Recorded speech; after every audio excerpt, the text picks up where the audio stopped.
you're looking for that lovely cut.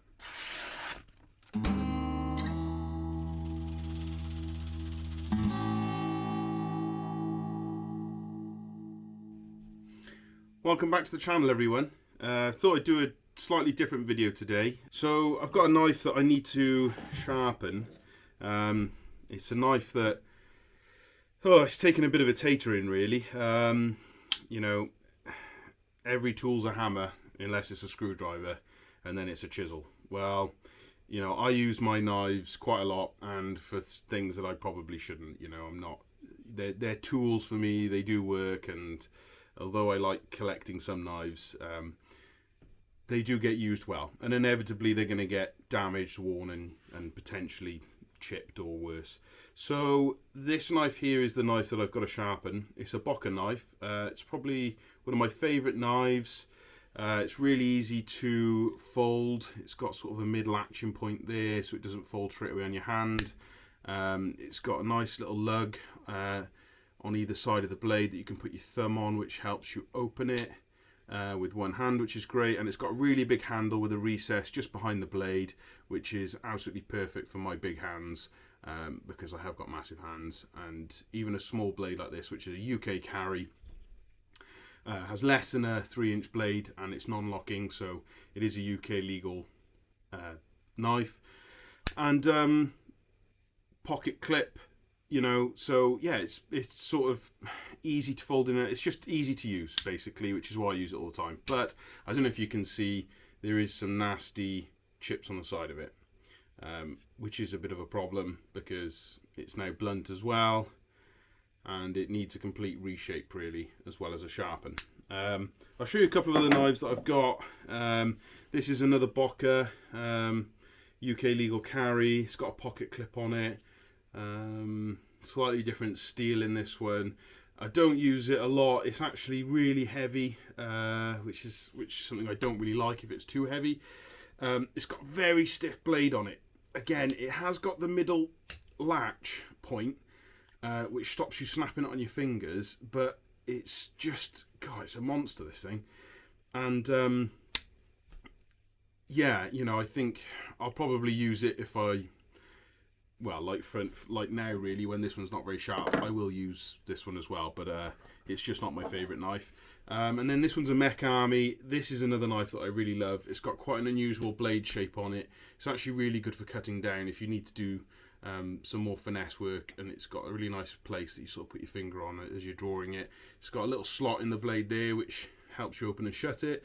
Again, it's a legal carry. It's got an absolutely beautiful shape to the whole knife when you look at it like that, and it's got copper sides on it as well, which, I don't know, there's something really tangible and nice about copper. It gets a nice patina as the years go on. Yeah, just really like it. Nice little knife. And again, I do use that one. It's around about the same price. I think they're both around £50, something like that. I think that bigger, chunkier one actually is slightly less. I think that's about £30. It's, you know, quite good value. So those are sort of your pocket knives, stuff that you can use every day, especially if you are in the UK and you're watching this video. You do need to be careful about what you carry, because if you leave your knife in your pocket like I do quite often and you end up going out, if you haven't got a reason for carrying that knife, then it needs to be within the law, so it needs to be a legal carry. So we'll go through some sharpeners now. I think is probably the best thing, and we'll have a look at sharpening my knife. I think we'll start at the bottom end up really. So there's a lot of different sharpeners out on the market, and there's a lot of people who can sharpen freehand with stones and whetstones and sort of Japanese whetstones, things like that. You know, I have got some of those, but I don't use them a lot because truthfully I'm not good enough to get a consistent grind on knives. You know, I'm not ashamed to say that. I think it's just really difficult to do. So, you know, what I use for my daily sort of, if I just need to quickly sharpen a knife, I use this Lansky Sharpener, which is called a Quad Sharp, and it fits in my bag. It goes with me pretty much everywhere. If I'm on my way to work, it's always on me in my bag. So if I do need to just sharpen a penknife, this is what I'd use. So it's got slots in it for 30, 25, 20 and 17, and you basically just, if you know the angle of the cut on your blade, so you know I use sort of 20 to 22 quite often on a lot of my blades. It's going to be a thinner angle for your kitchen knives and things like that. And then it's got this sort of little stone here just for deburring, just taking the burr off the edge, almost like a strop effect, instead of using like a leather strop. So it's a really handy tool. It's really well made. This is, for most people, would do a really good job and make sure that you get consistent sharpening on your blade. So I would recommend getting one of those probably to anyone. What I use, it's a Worksharp by Worksharp, which a lot of people will know their stuff, and this one's actually a Ken Onion brand, which if you don't know him already or you look it up, he's a famous sort of bladesmith knife maker, and so this one sort of was made in partnership with him, I think. Came with great reviews. I think I bought it off Amazon. If I can find one, I will put a link to it in the description below. And what it is it's a belt sharpener, which is a great way of sharpening blades.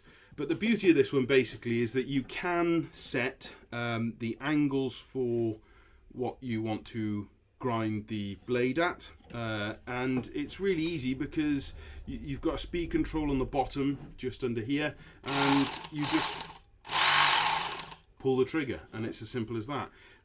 You can then just pull this guy to the side, and it makes it really easy to just change the belt for example, a more coarser one. I figured I probably should film this bit. So we've got the coarser paper here. We thread it round these wheels here, like that, and then I can just push the spring up to get it on the top one,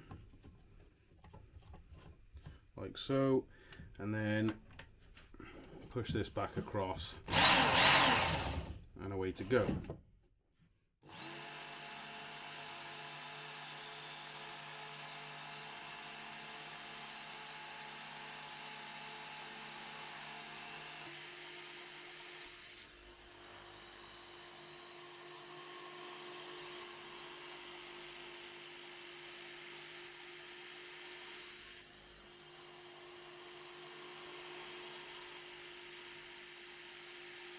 So the blade isn't too hot, which is good. So I think we're somewhere close. I think we'll change the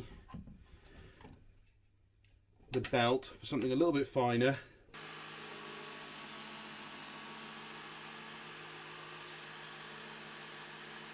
Okay, we're looking much better.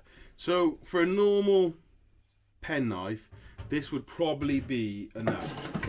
You probably wouldn't need to go crazy and sharpen it much more. I think for most knives that'll be perfectly adequate, but for a more professional finish, if you want it, whether you're a hobbyist or you do this professionally, the next step up is, I suppose, Lansky, the same company I showed you before on the small grinders. They do some pretty neat products. But TS Prof, if you search the Russian knife sharpener online, you will find their products. They are not cheap. That is a disclaimer. I bought this kit when I had enough money to buy it, basically. Would I buy it again? I'd probably go for a cheaper Lansky set, if I'm honest. It's not that this set isn't good. This set I think is probably better, and if you read enough reviews you'll probably find that as well. But it's expensive, and you have to value how much value you think you actually get out of having sharp knives. It also takes a little bit of setting up, so that's something else to bear in mind, that it isn't a extremely quick process.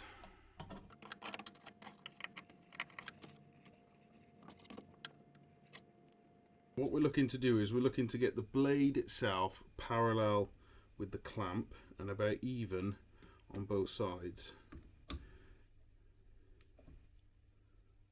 Something like that. You need to leave enough clearance so the stone doesn't hit the clamp. That's pretty important as well. And the reason you have double clamps, the reason I like these ones is because these are just one Allen bolt to tighten and loosen. I've got a set here as well which are just thumb screws, and they're quite nice, obviously much easier again. This one a little bit more tricky to get right because you need an even clamp to make sure that your knife doesn't go anywhere. Like that. And what this device allows you to do is it allows you to flip your knife over and grind both sides. So that's the idea. So what we'll have a look at now, I'm going to put a little bit of Teflon lube on some of these, which I do just for maintenance really. Now there's a nice little indicator just here which tells you the degrees that you'll be grinding at, but we can excuse me, we can make it slightly more accurate than that. So I can put in my stone into here, and I can read as a rough guide what it's set to. So it's actually pretty close. It's set to nearly 22 degrees there. But the way we can quite accurately see if that's what the grind is on our knife is we just put some black pen or some coloured felt tip on the blade, and then we grind it off slightly. And it's pretty close straight away because I already knew that we had it set to about 22 degrees. Yeah, about 22 degrees on that. So the way you can do it is you can actually use an angle. I'm not sure what it's called. It's for testing an angle basically. You need it to be flush with your debris firkin. So I'm going to zero it there, which is my horizontal plane. I'm then going to put it on my blade, and it's going to tell me I'm 20.1 degrees. 22 degrees. So that's what we're going to go with. We'll try that now and we'll have a little look. I'm just going to get a little bit of water. Okie dokie, so I've got a little Tupperware pot with water in. This is how I do it, and I just rub a bit of water on the whetstone. This one's quite a coarse grit, 150. I then tend to have a bit of blue roll, which I have everywhere, just any excess off.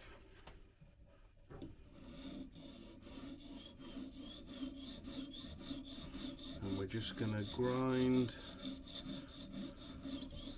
Now if you were doing this more accurate, so what you can do, I can set the stone just in case. I move the full depth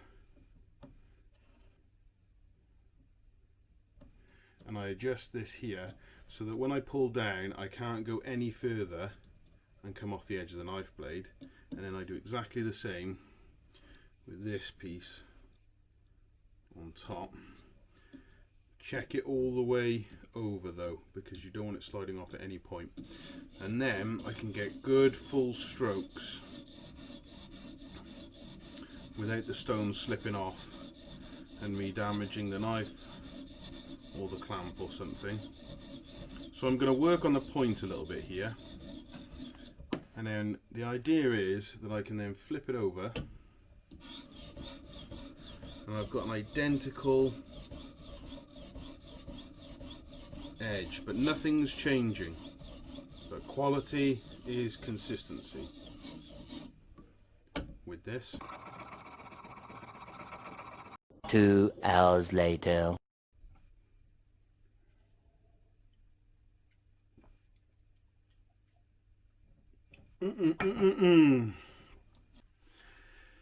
Okay, so we've got our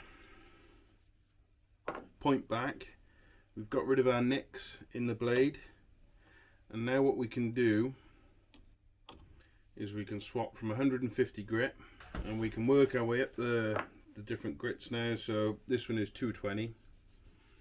I find it's still quicker to go up all of the grits rather than try and skip ahead and just do less of it. So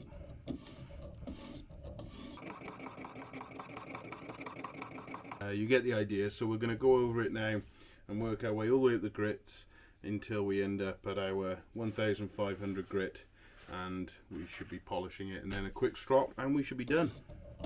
Again, I think we could go over it more, but I'm not gonna bother. What I'm gonna do now is a final strop. So we dry the blade up, we get some of our cutting compound. I'm gonna skip straight ahead here onto the fine just for a polish finish, because we've gone up the stones to such a fine amount that we can just strop it in this. Something very satisfying about stropping. This is quite accurate stropping, but I'll show you the other strop,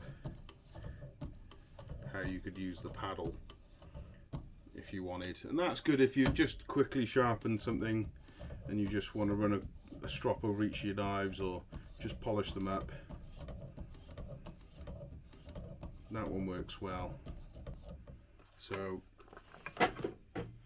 if you were using this style of strop, you can just rub a bit of compound. The more the merrier. Now I can actually take this out now, because I don't need to reset it. If I was using this strop, I would hold it in this hand. Depending if you're right or left-handed, I tend to hold the knife in the right, and then I'm drawing away from me on the edge, and it comes with a bit of skill basically to get the angle right. It's actually a little bit harder on short knives, I find.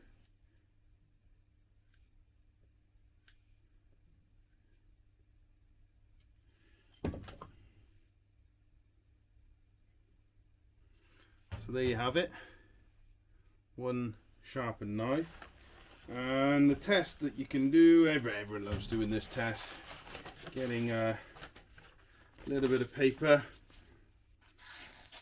and